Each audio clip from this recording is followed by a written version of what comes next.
of the satellite ground segment in India way forward.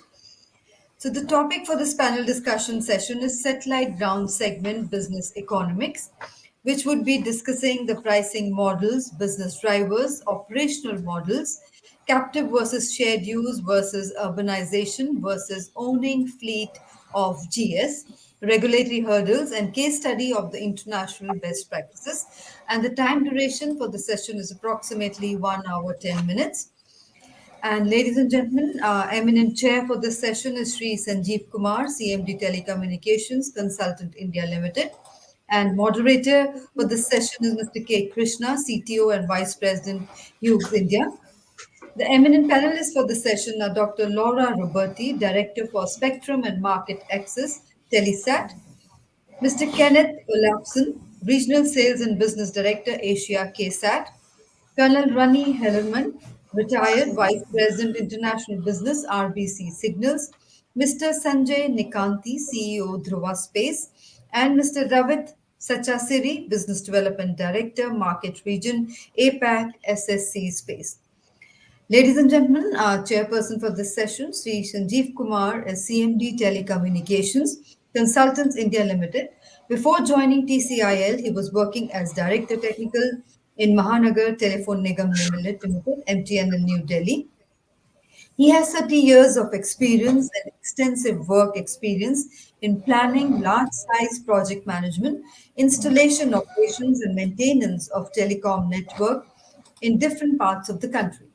He has handled several key investment proposals on behalf of MTNL for acquiring the new telecom licenses and acquisition of telecom companies in foreign countries in Gulf, African region, and Nepal. A distinguished moderator, Mr. K. Krishna, is the Vice President and Chief Technology Officer of Hughes in India. He has been one of the founding members of India operations of Hughes. Mr. Krishna also plays the role of Chief Regulatory Officer and has been playing an active role in the formulation of the flight and maritime connectivity rules. With those words of introduction, I hand over to our distinguished moderator, Mr. K. Krishna. Over to you, sir, for carrying forward the proceedings of the session.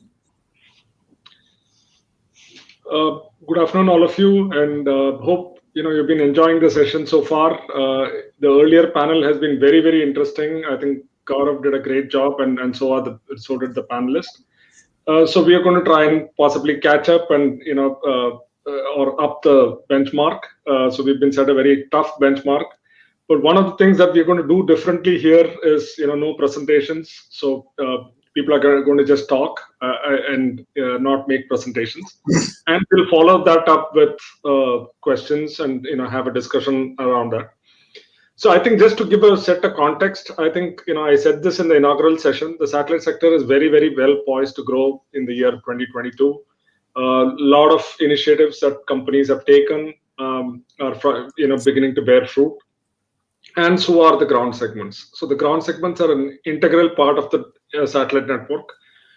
So we did hear from the previous panel on the technological advancements, in the ground segment area, how things are very, very highly getting digitalized and virtualized. And these are two important aspects, which are kind of disrupting the ground segment arena.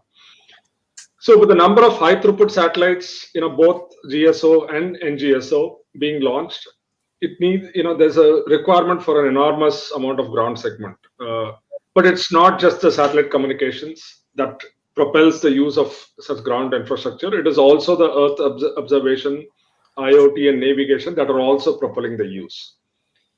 So today, gateways are beginning to become, they are beginning to be offered as a service. Now we have a very, very interesting panel of speakers, who represent a variety of, different segments across the industry. But before we go to them, I would request Mr. Sanjeev Kumar, CMD of TCL, to say a few words, sir. So you could set the context and get the whole discussion started. Thank you. Good afternoon, everyone. Before I say anything, I just remember a Hindi quote that is where ना पहुंचे रवि वहां पहुंचे कवि जो है. So that is where no other modes of communication can be used to provide connectivity. The satellite is there to provide the connectivity. And I can remember my days in the Department of Telecoms where this VSATs technology starting from SCPC to MCPC IDR was extensively used to provide remote connectivity in Tahsil, subdivision and district headquarters of remote places of the country. Just a couple of days back, I just happened to be in Lakshadweep, Iceland, and the objective was there that how to improve the connectivity to these islands. The Lakshadweep Islands consists almost 11 islands where 10 are inhabited and one there is nobody else, and the population size in this area is 200 at one of the island, which is the minimum to maximum 12,000. So total roughly 70,000 population is there. BSNL right now is the major service providers for mobile and landline connectivity, and they have used high throughput satellite of KU band, giving almost 1.4 gigabit connectivity to all the islands and another 376 megabit through C band. Now, as a operator, when we talk about in earlier panel discussions, the panelists were talking about the cost, data speed, SLA as one of the prime requirements. So, if you talk about the cost, the whatever the cost, though they are using the high throughput satellites, but the spectrum cost itself is almost 4 times whatever the total revenue a telecom operator is earning there. So that means there is no match between the revenue being earned through the services and the cost of spectrum. The second issue is the throughput. Now, if you talk about the throughput, even though the total bandwidth available is just 1.76 gigabits, but the available speed on a mobile connection was hardly 100 kbps to 700 kbps in case of BSNL mobile, and just 16 kbps in case of Airtel. This was the kind of throughput they were getting, even though the total bandwidth provided was 1.8 gigabit. The third issue was about the SLAs or quality of service. Now that is one of the again major challenge there, that right from May to November, the heavy rainfall take place in the regions. The hub station for that area is at Bangalore. So many times rainfall take place both at Bangalore as well as this Lakshadweep Iceland, and there is no connectivity at all through this KU Oka band satellite links there. So again, SLA is a major issue, even though the band again with the low capacity bandwidth there. So with these I don't know the various in earlier panel number of panelists have suggested various technology solutions to reduce the costs and make it more competitive with respect to other technologies. But I'm not sure to what extent, when there is a gap of 1 to 4 between the revenue and the cost of spectrum itself, to what extent we will be able to bring the cost down using various technologies and innovative solutions. And I'll just keep the floor open there to other panelists that how we can make the satellite connectivity more affordable and not just make it just a niche segment services where nothing else works there, only satellite works. Thank you. Thank you, sir. Thank you for your words. I think it's you set the stage. Brought a challenge in front of us. In terms of how the costs can be lower, how the SLAs can be better, how the availability of the service can be better. So I think it's an interesting way to start the session. So I'll not waste time. I'll get to the topic of the day, which is more on the ground segment economics. So first, I would like to bring the speaker from KSAT, Kenneth Olafsson. He's a regional sales and business director, Asia Pacific. Kenneth, you have about 3 to 4 minutes to just talk about your company and what you do. So Kenneth, just as an introduction, is a global business professional with APAC. as a special field of interest and responsibility. He served as a business and sales director in KTSAT for more than 11 years, covering a wide span of areas such as remote sensing, SATCOM, navigation in both Europe, US, and APAC. Over to you, Kenneth, and if you could just give us a brief introduction about your company.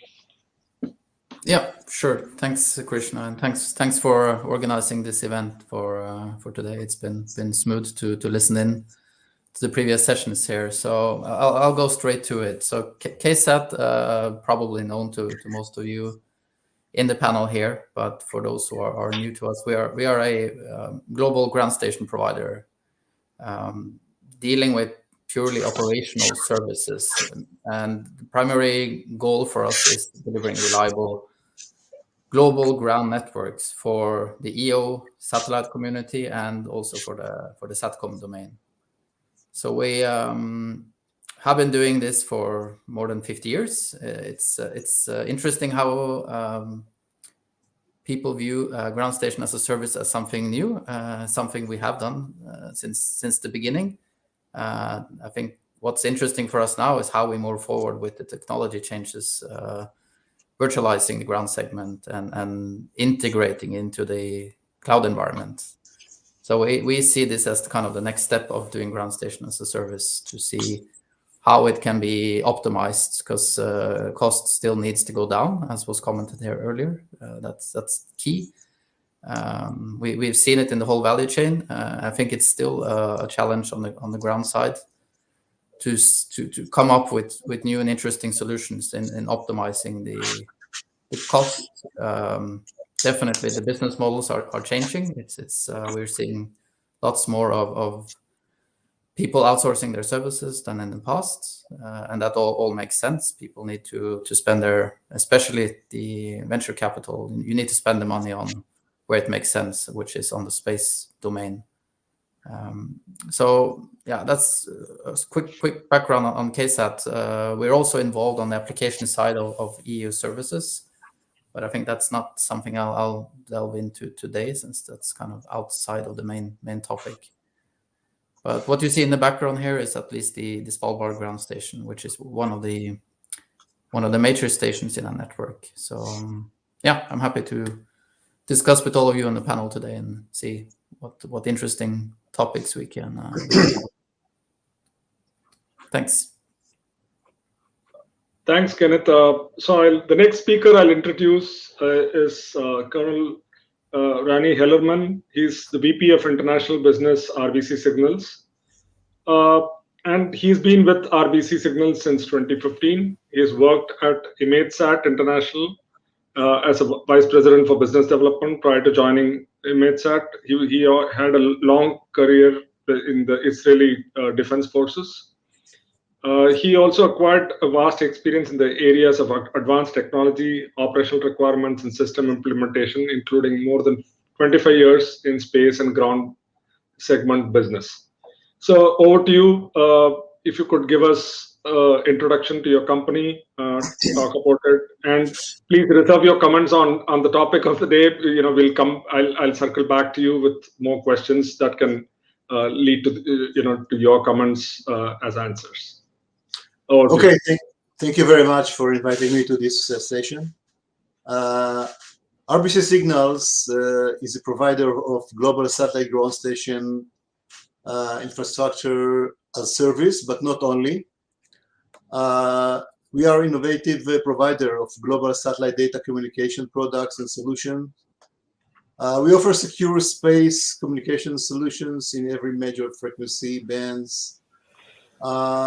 We are working on the worldwide network of both company-owned and partner-owned systems.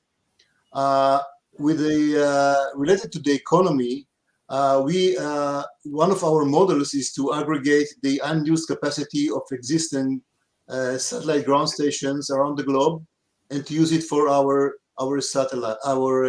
customers. There was a major dramatic change in the space segment in the last few years, and we see many new satellites, constellations, nanosatellites, microsatellites, mini satellites, So the ground segments should support all these satellites, and we need to break the ratio of 1 satellites to ground station, and to have a multi-mission ground stations to support many satellites.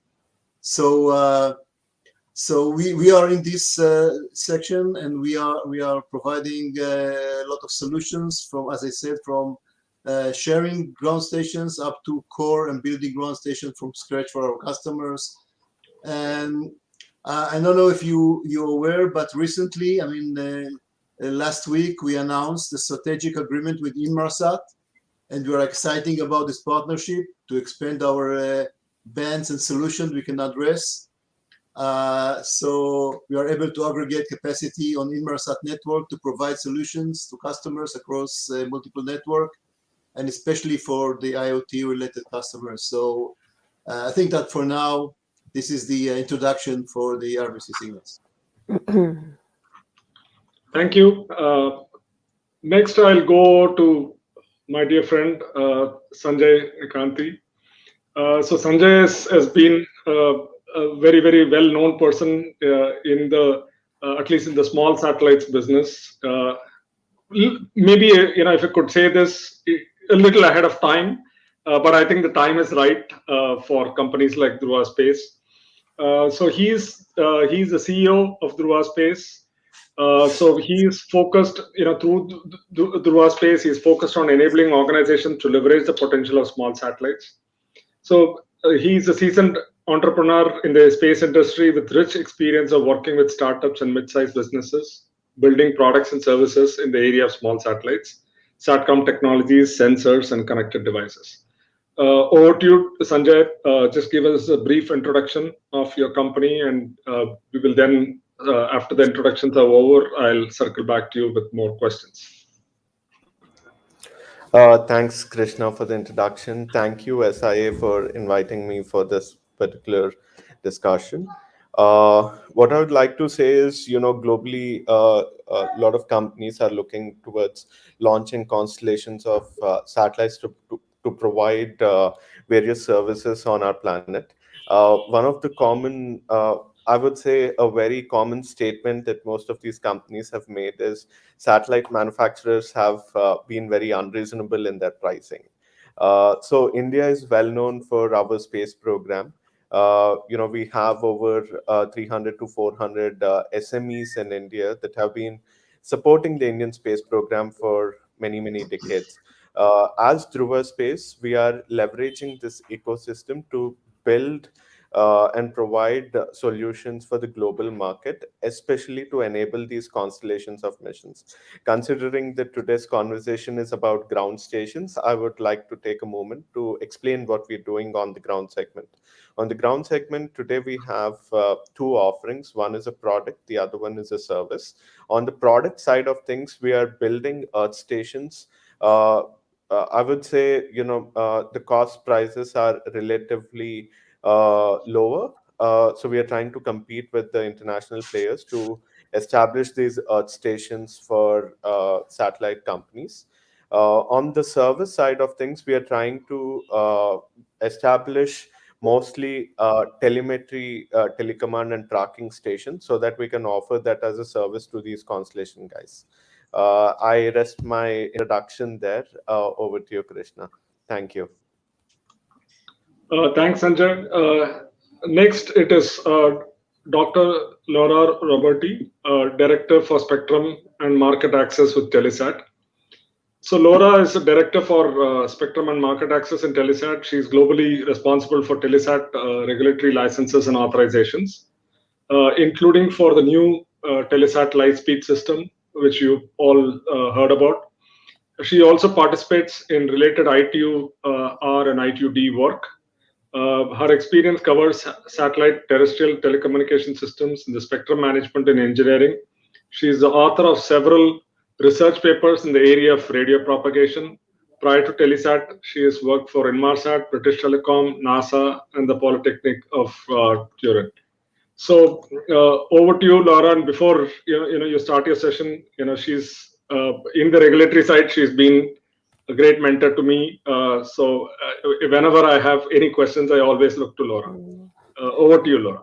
No, thank you very much, Krishna, for your too kind introduction.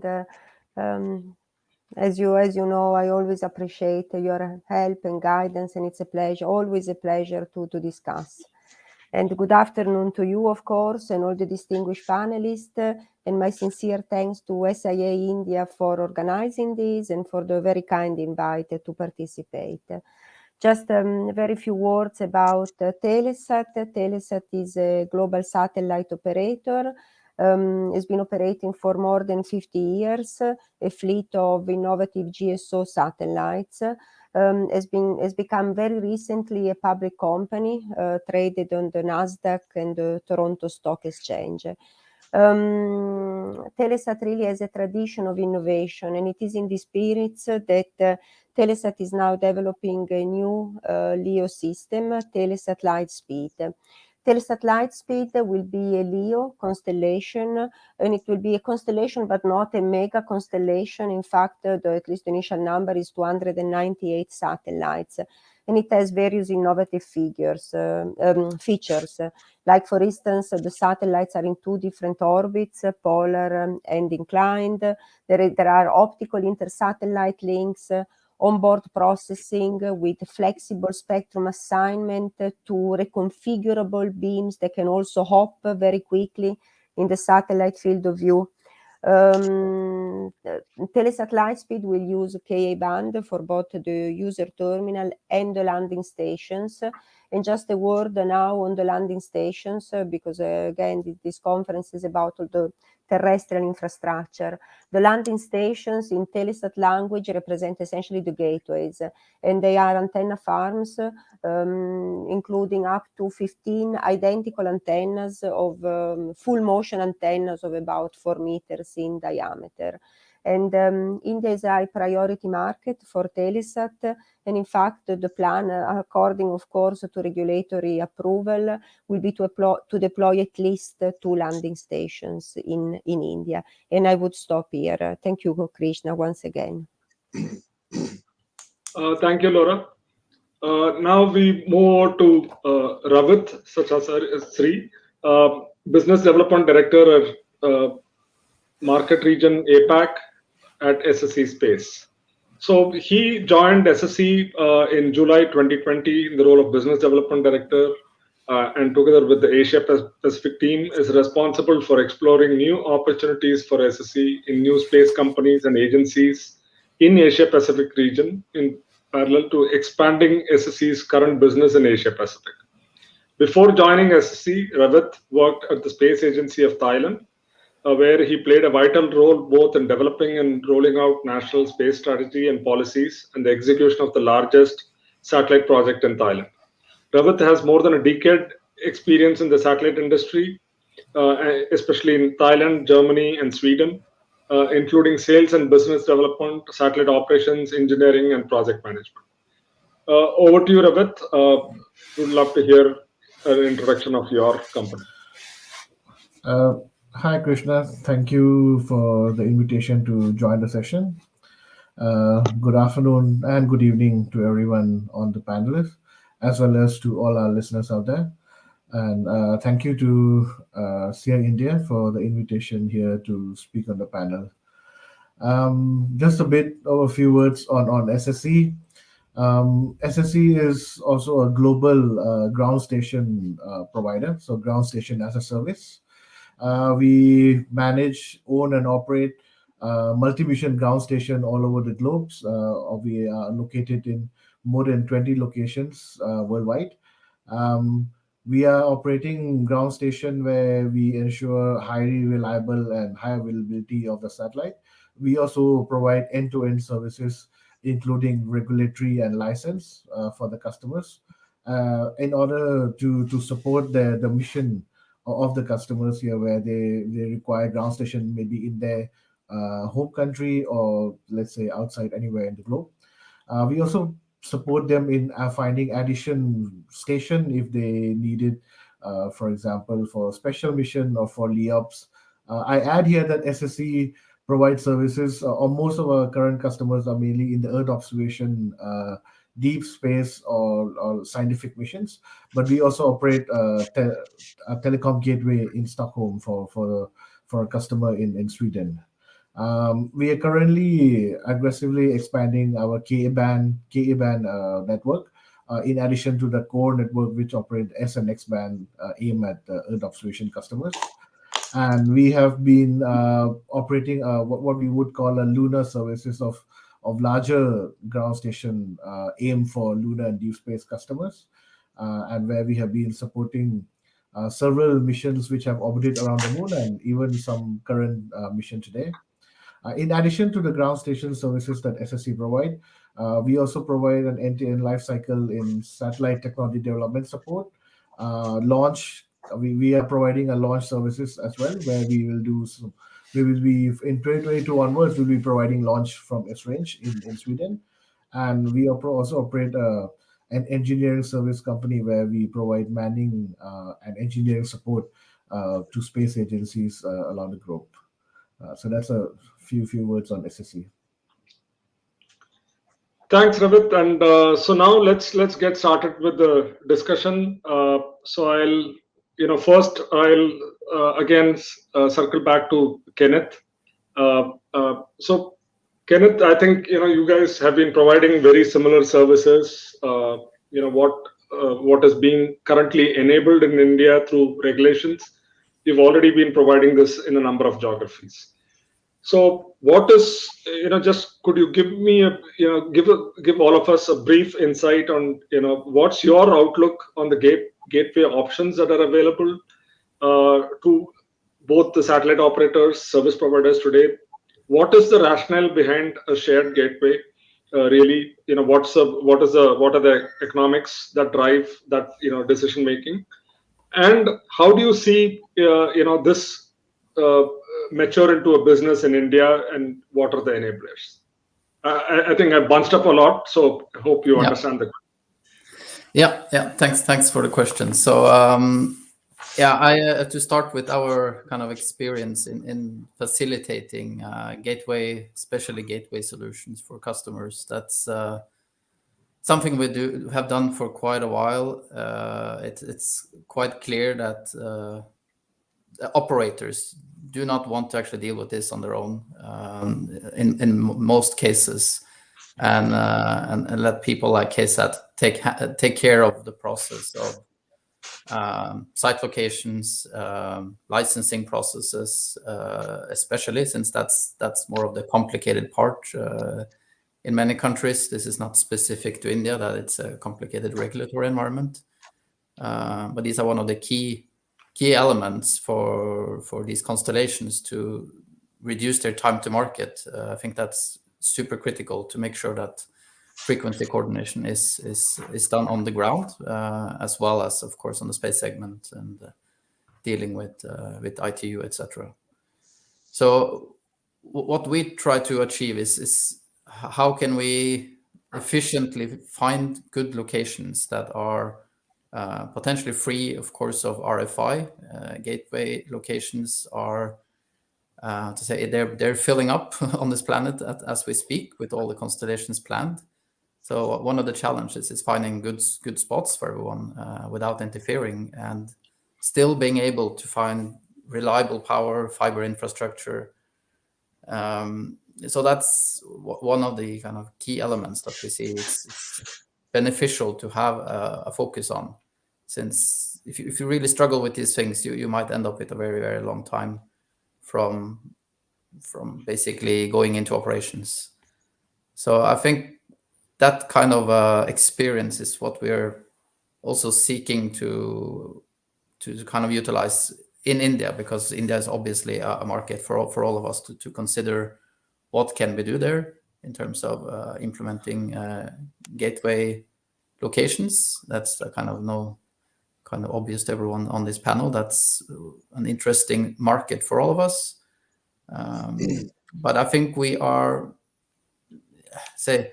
what the drivers for success is that you have a stable, reliable, and a low-cost regulatory environment. That's what we see as success factors, because we at least where we have implemented our own ground stations globally, we're of course seeking areas that make this process fast and cheap, because everyone is really just seeking for the lowest cost option, considering that your infrastructure is the same. Then that's really the key element for everyone. You need to get your operation costs down, and this is one of the key areas. Connectivity, of course, is the topic of today, but if you look at terrestrial communication, is critical to enable all of these constellations as well. It is huge differences in the terms of connectivity available, but also the cost of connectivity on the ground. So the challenge, everyone's seeking remote areas. It's free of RFI, it's good locations, good skyline, etc. But then you have no connectivity or very expensive connectivity. So these trade-offs are really a challenge for all of us to kind of cope with on a daily basis. So yeah, I think that's kind of my introduction to this. So happy to hear comments from others here. Sure. Before I go into to others, I noticed something interesting. So there are 3 customers here: Telesat, TCIL, and Hughes, who are essentially either going to be a satellite operator or a service provider. And there are 4 people who are going to put gateways, and who are going to sell their gateways or sell their services to us. So I think it's an interesting combination. So now the next, I'll move over to Ravit. So Ravit, I think in your opinion, what is your value proposition really to a customer, whether it's a satellite operator or a service provider? What's your real value proposition, and how do you see this satellite ground segment business evolve? So if you could throw some light on these 2 things. Yeah. So I think just to add also to what Kenneth was also saying, I think the customer today are looking for for a solution, not just a gateway. They're not looking today that I want to have an antenna here at this frequency, at this power, or this GOT. I think that's something we have worked up in the past a lot with, let's say, a more legacy customers. They were experts in the space communication, where they can come to us directly and say, this is what we want. I would say that has evolved, and in the customer today coming to us with solutions that we need to have 100 gigabyte download per day anywhere in the globe. All I care is I get my 100 gigabyte per day. How can you define that solution? So I think that's the new and evolved way of thinking that we have to look now, and we have to be optimizing a solution for not just one but many customers, where we can deliver what they need, which is no longer in terms of RF or in terms of locations, but in terms of, it could be access or in terms of data. And this change in thinking has led that SSC is now working this designing solutions or ground station as a solution to the customer, where a customer can concentrate now on their mission requirement. So if they are let's say hyperspectral imaging solution, where they want to answer some agriculture solution or maybe maritime solution, they can concentrate to that. They can tell us what they need, and then what SSC will do is we will do an end-to-end solution. We will deal with where, we will deal with when, we will deal with how much data SSC, or how much data where at each station could be provided, where are the backups, and then of course with all the regulatory and licensing to ensure that the customer requirement, which might be an end requirement and no longer an RF requirement, is fulfilled. And I think that's where the value add is coming. And because we are now owning and operating all our stations, I would say we own and operate several stations around the globe, and we have partner stations where we have, let's say, partial control over how those ground stations are used. We could cater and design such a solution to meet the customer's need.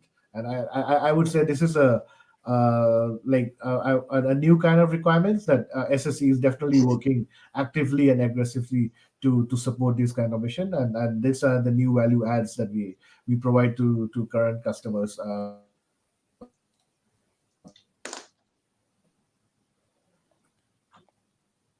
Okay, good. Thanks.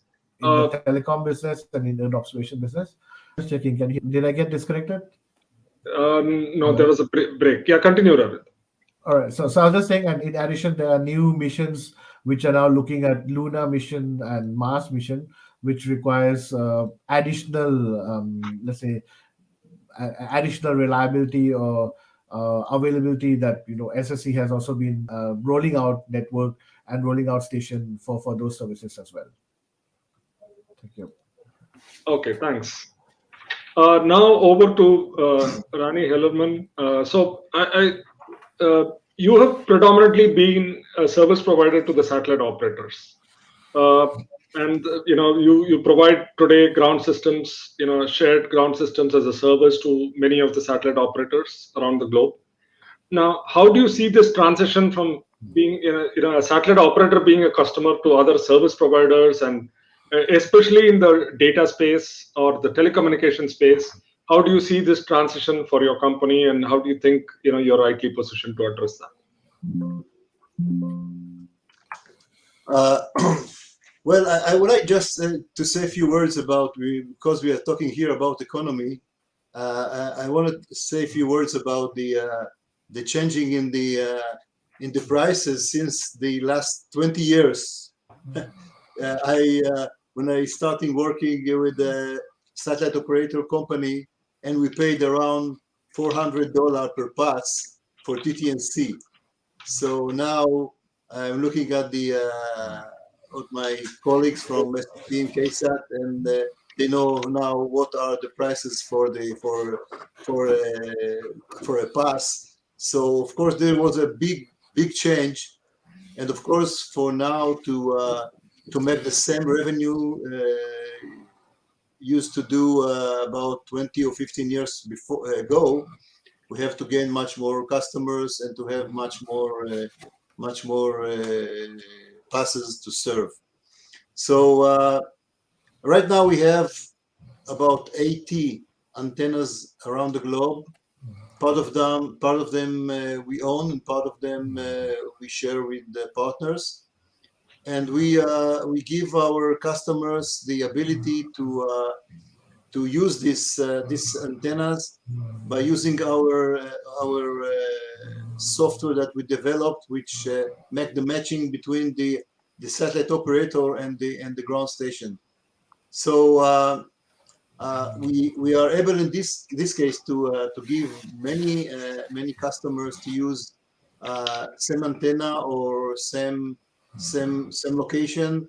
We just booking passes very easily, and to find the available antennas, the available passes for them every time they need to download data or to make some TT&C for their satellite. So we see more and more. Also in India, I must say that we have a lot of requirements from India right now. So we are checking the requirements, checking the availability of ground stations, either our own ground station or partners, and making the matching, and then we are able to provide to our customers the best solution very efficiently, and also of course with a very regional price, because we are sharing and they don't have to buy or to spend money on a new antenna unless they want. Or sometimes some customers some satellite operators need to build a ground station to their customers, mainly for government ground stations. They want to have a direct reception. So we are able also to provide with this ground station from scratch from the antenna up to the final product of if you're talking about EO, up to the final product of the images, including all the valued products, etc. So we can give a comprehensive solution for the ground segment from the antenna up to the final product. Thanks. My next question would be to Laura. Laura, this is more, again, a regulatory-driven question, but of course, it ties into the cost of operation pretty much. So what we've one of the issues that we are trying to address in the consultation paper, and all of us are responding to it, is the separation between a gateway license and a service provision license. So why do you think it's important to separate this from a regulatory standpoint, and what's the rationale, and how do you think that's going to help drive down the cost of operation? Thank you, Krishna, for your question. At least as Telesat, we fully believe in this proposal by TRAI towards a separation of the gateway license from the service provision license. And we do this for several reasons, for a couple of main reasons, I would say. But first of all, let me underline the fact that this separation exists, I would say, almost everywhere, at least to my knowledge. And why is it good? Mainly for two reasons. One, as it's also underlined in the text of the consultation, this separation between service provision license and gateway license will lead to a more effective deployment of terrestrial infrastructure by avoiding possible duplication. So in other words, it should be possible for either the satellite operator or one of its subsidiaries or a teleport operator or even a service provider to deploy a gateway, and then for all the others interested service providers to use this gateway without each of them needing to deploy one. So it makes it goes without saying that it makes a lot of sense, of course.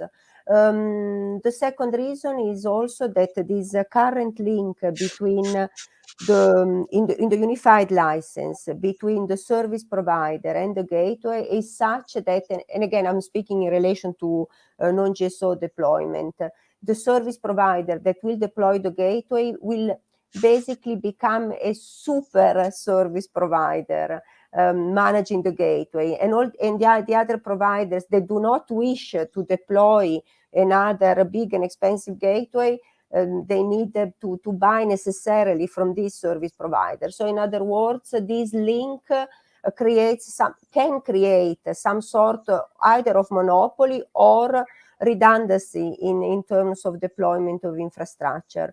So it's mainly for these two reasons that in our view it does make a lot of sense for this separation to exist. And I hope I've answered your question. Yeah, thank you so much. Sanjay, question for you. I think you have seen the space for quite some time. You've been there. Now, one, I think we've all talked about satellite communications and how the new HTS, VHTS, how and of course the LEO GEO HTS satellites, how the ground stations are important, and virtualization and shared gateways, how they are relevant. Now, a person with an experience on Earth observation and other areas. Now, can you give some thoughts on how relevant? I know we have talked a number of times. You've asked me questions at how is it possible for a shared gateway to be put up for Earth observation? We've discussed on this topic a number of times. So can you throw some light if how would that sector really benefit? And is there a real business case? Is there enough opportunities for gateway providers today to address that space? What are your thoughts on that? Krishna, that's a great question. I think I will pick up a few points which Mr. Sanjeev had mentioned.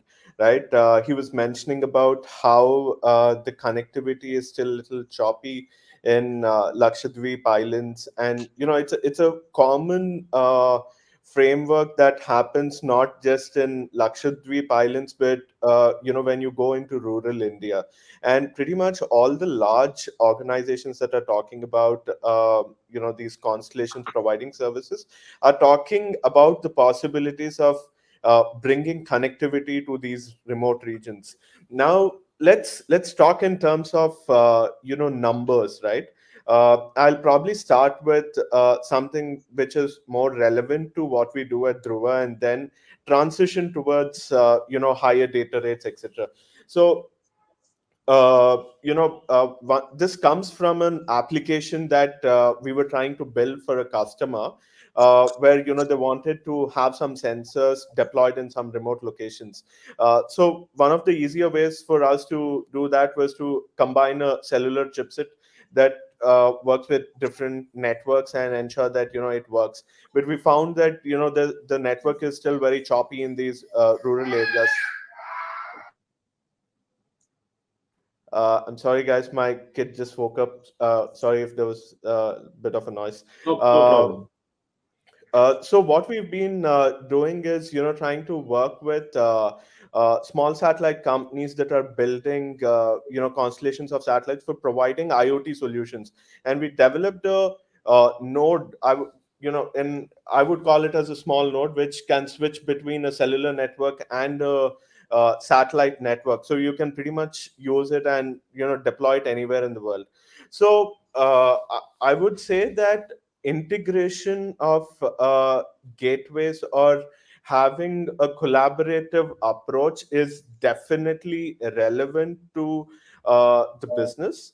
But again, in terms of what type of solution you're trying to provide, it would it would again become very different. Like an IoT company might be very relevant to collaborating with a small satellite company that is building IoT applications, but I don't know how relevant it could be in terms of collaboration with a large company which is talking about high throughput satellites.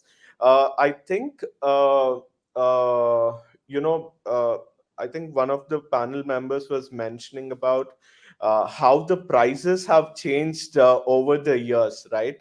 Like 10 to 15 years ago, probably the profitability was much higher. But today, with competition coming in and, cost of cost, uh, let me phrase it. I think faster, cheaper, and reliability in terms of offering a solution is very, very important.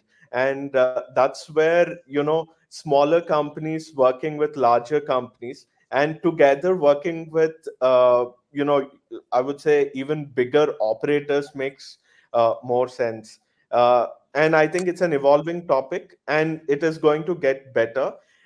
India is set to gain, I would say, due to this, because if you see the policies today that are being framed after looking at what policies exist in other markets. So I'm hopeful that it's going to be beneficial for everyone in the ecosystem to come together and offer these solutions. Krishna, I hope that gives a little bit of perspective on your question. Sure. So now, that leads me to the question. I think I did ask this question to Laura, but I'm going to ask each and every one of you. And I think this also points to what Mr. Sanjeev Kumar said initially. So the cost of operations has to be less. So now, what, in your opinion, for each of your companies, now the government is taking a fresh look at these regulations. So what is your ask?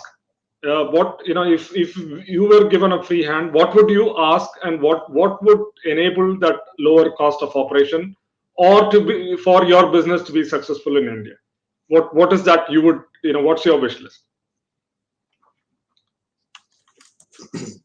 We'll start with Kenneth. Yeah, thanks, Krishna. What would enable success in India? I think it comes down to predictability in the regulatory environment, because it's directly linked to the cost of operations. This is, for us, the key.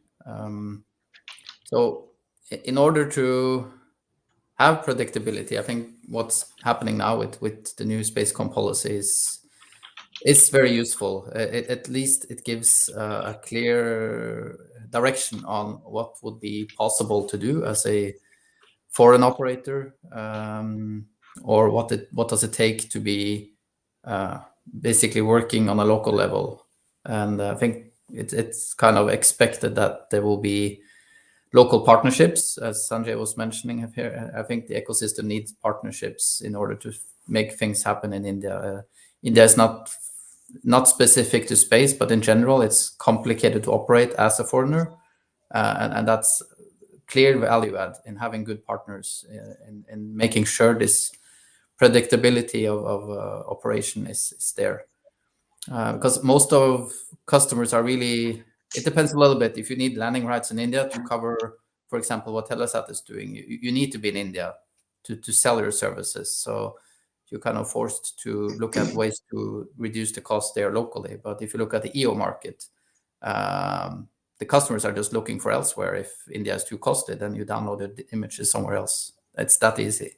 So it's basically a competition between locations, countries, and regulatory regimes, basically.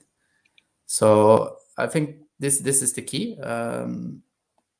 Customers kind of expect as a service you fix what's needed, if it's infrastructure or if it's making things operational or if it's getting your licenses, I'd say, approved. And so all of these things are linked, but I think connectivity and regulatory environment are two key aspects of getting a successful business and having a good, reliable local partner.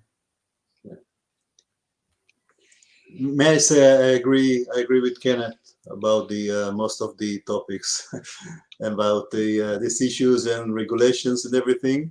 More and more we see, by the way, also the need for a kind of Indian companies that wants to have antennas out of India. So they want to have a global coverage for their satellites. So then the regulations should be in other locations to find the best location to serve the Indian satellite companies. So this is so also regulations in other countries to serve the Indians satellites. So but I must say I'm impressed from the improvement from the trends in India for improving and supporting the space segment and the space business at all. So we see, as I said, we see a lot of requirements, a lot of discussions with Indian company, either big companies or also many startups in India that looking for solutions.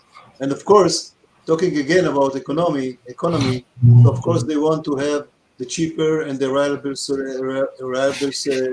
solution and share the economy. I mean, to share antennas with others can be a good solution, because then they like Uber, they just pay for what they use. So this is just to complement what Kenneth said.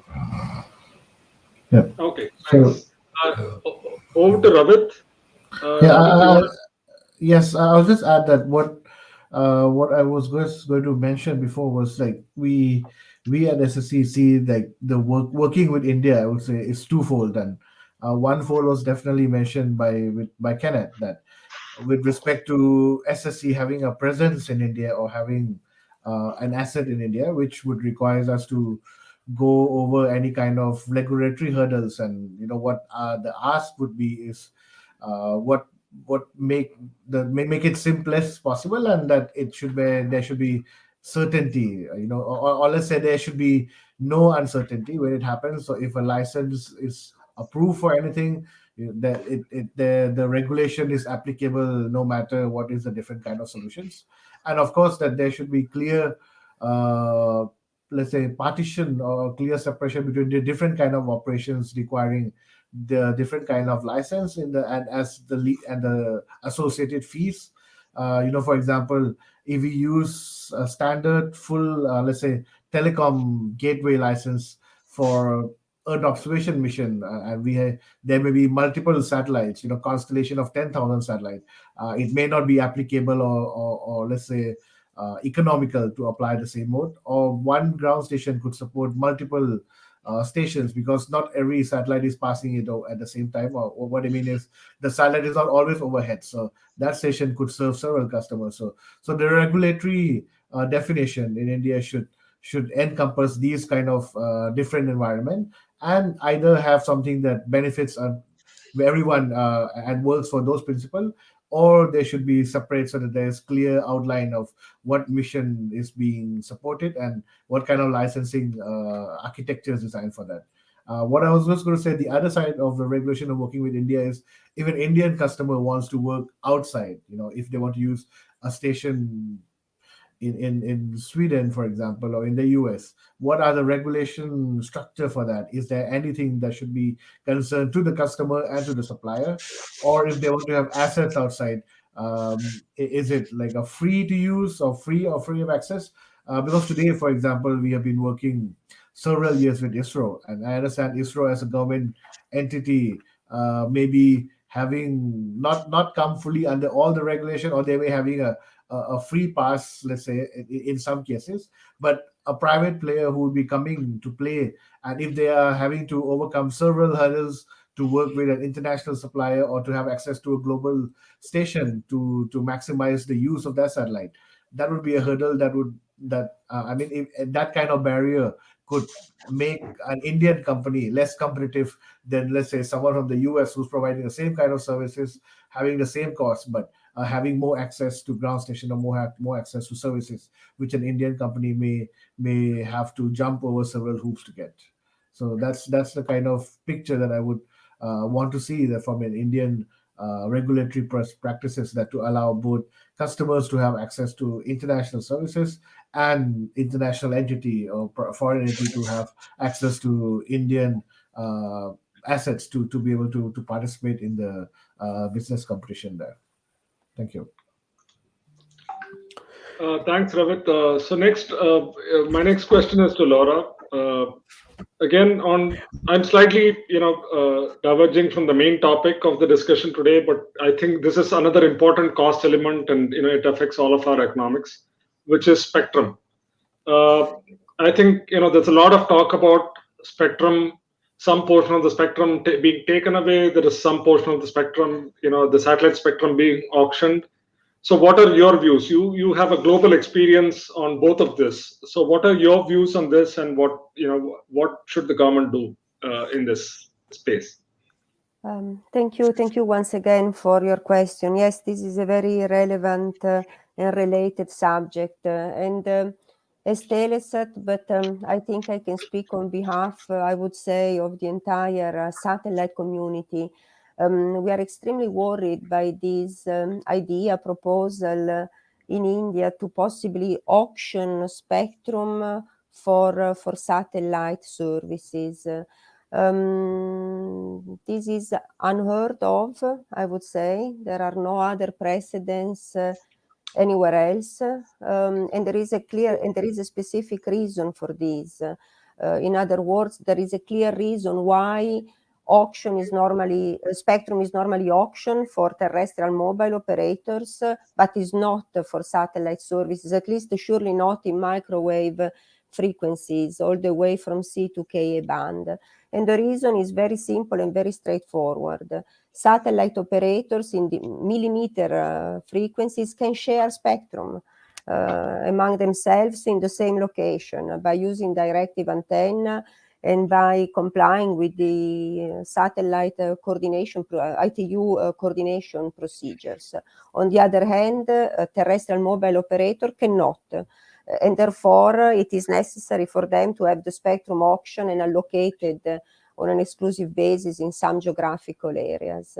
So in other words, for satellite, it makes sense for the spectrum to be assigned administratively and not by auction, because assigning it by auction would mean limiting the number of artificially limiting the number of operators can use such spectrum, and therefore, by definition, making a terribly inefficient use of a very precious resources that can be easily shared amongst a multiplicity of operators.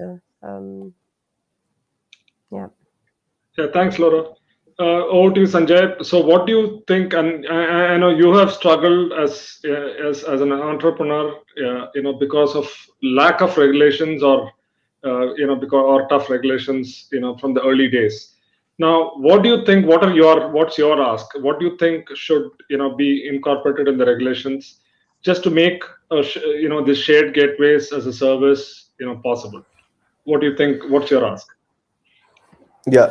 So, Krishna, I would broadly talk about some wish list over here. Starting with, I think there should be a faster decision-making process. We started the company in 2012. We are in 2021. Now, changes are happening. It's a positive sign, for sure. But the decision making process needs to be faster. The regulations need to come into effect faster. Probably the regulator should look at the possibilities of having a two-pronged approach where certain things are tried and then modified, etc. I think today, even to do a lot of experimentation, the process seems little cumbersome. So that can get better. And this is only to this will not only have a direct impact on innovation within the country, but also in terms of international participation in some of the technology developments, both at the ground level as well as at the spacecraft level. In addition to that, I think this might sound a bit silly, but I know the amount of challenges that we had to deal with. I think there needs to be a change in terms of customs regulations for import of equipment to test newer technologies.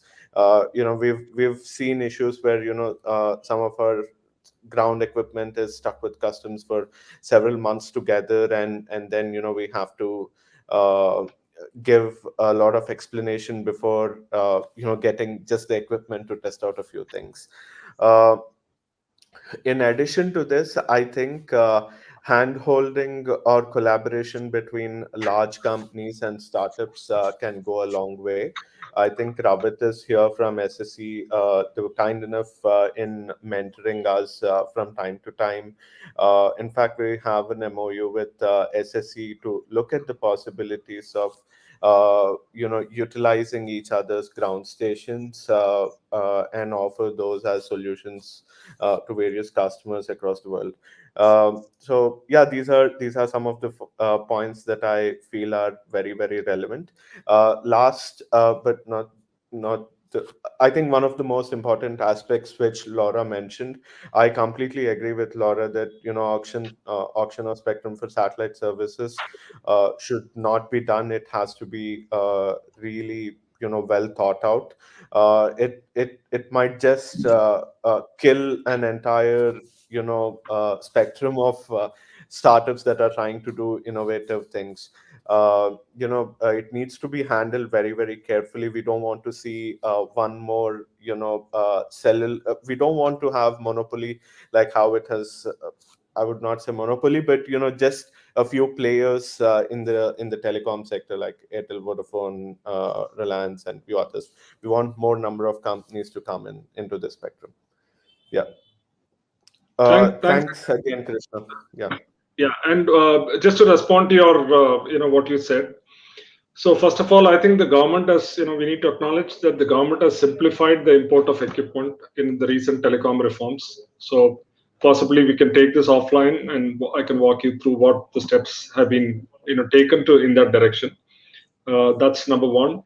And second is even on the licensing front, number of changes have happened. So things are getting simplified. So with more and more such initiatives being taken, and there is also a consultation paper on the ease of doing business. So with that, some and a lot of things getting implemented in the satellite side, we also heard from the telecom secretary that there's a committee formed for simplification of processes, etc. So with that, things are only going to get better. So with that, I think before we close the session and before I hand it over to the chair for his final remarks, there is a question from somebody in the audience. So one is, can we quantify what would be the required in terms of ground footprint, power, and protection for setting up a ground control station? Rough order of costs. I don't know who's really good to answer this question. So Ravit, Sanjay, Rani, or Kenneth, any of you can pick up this question if you want to just take a shot at it.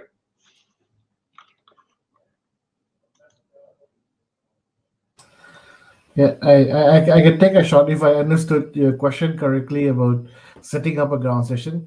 I think that question, I have to say that there is probably not enough information to say what you would need, even in cost to set up a ground station, because it depends upon what is what are they looking for? Are we looking for, as a gateway for a telecom requiring these kind of spectral, what powers? I don't know. Are we looking at a 1.5 meter antenna, or to a 13-meter antenna, to a phase array antenna?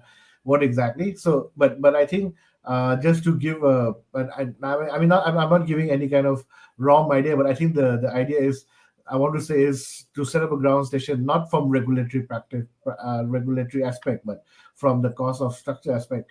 It probably depends on what your requirement is, and that could drive costs from few maybe $100,000 to many $1 million, depending on what your power requirement. Are you going to use it to communicate with Mars? In Mars, are you going to use it as like a VSAT terminal? So I think that there's a very wide range of the ROM cost that could be for a ground station. But I think what could be interesting is if it's a question where you're looking to do something and you're not sure yet if you want to do the investment or not. Several of us on this panel are service providers, and most of the companies nowadays, at least in the new space, investment is not something they would like. Cash flow is important, and therefore procuring services rather than investing in your own station could be one way to go at it. In addition, if you're investing in a station, the station itself can also be used as a way to generate revenue if it's not utilized all the time. I'm not sure if this is for a geo satellite, then maybe yes, it's fully occupied. But if it's for a LEO satellite, it could be applicable and to be commercialized, some of the utilization of those antennas. And I also add that SSC itself, we have also procured services from ISRO in India to provide to our international customers. And I think the idea of sharing station to be able to reduce costs and lower costs for everyone is a very good idea. And that is just something I want to leave to that question. Sure. Thanks. Sir, Mr. Sanjeev Kumar, I think you raised two important points right at the beginning of your opening remarks. One is the cost and one of the SLAs. So I think you have interesting set of speakers here who represent different companies on the ground segment side, on the satellite side. Hughes is an equipment manufacturer and a service provider here. So it's collectively, for speaking on behalf of all of us, I can say definitely the technology has come a long way, and definitely we all understand that our area of play is really the remote areas. We're not going to be hugely successful in the urban areas to start with. So we all understand what's our area of play, and we all understand the technology very well. So definitely, we will keep this in mind, both the cost element. So a number of things, maybe, I can come and meet you offline and take you through some of these advancements and how they are bringing down the cost and improving the SLAs. So definitely be rest assured, both of these issues are getting addressed. So with that, I would again invite you to say a few closing words before we end this session, sir. Thank you, Krishna. See, at one side, the government is taking a lot of positive steps for regulatory reforms and doing business process engineering to improve that faster decision making and help the business to grow. But at the same time, India is a market which has the highest data consumption per user and the lowest data rates. So it throws a big challenge for each of us as a technology provider or a service providers that we are able to meet the expectations of Indian consumer uh, in terms of the cost and in terms of the the download they are expecting or speed they are expecting. At the same time, I'm sure that the satellite will continue to play a unique role and complementary role to provide connectivity to those who are unconnected in remote and difficult area or space segment. Thank you. Thank you, sir. And once again, thanks to all my fellow panelists for a wonderful thoughts on the topic. And sincerely thank the organizers and the audience for listening in and giving your valuable suggestions. So we all look forward to a lot of comments to this consultation paper and hope that we are all able to achieve what we want to achieve through this consultation paper. Thank you. Thank you very much indeed, sir. And once again, take this opportunity to thank our distinguished chair, moderator, and all the eminent panelists for this wonderful, informative session we had. Thank you very much indeed, sir. And with that, ladies and gentlemen, we now close the proceedings of the session and move to the concluding session, that is the workshop session. I would request all our attendees to kindly go to the agenda and click on the live session there. Thank you and see you in the next session of the workshop. Thank you. Thank you. Thank you.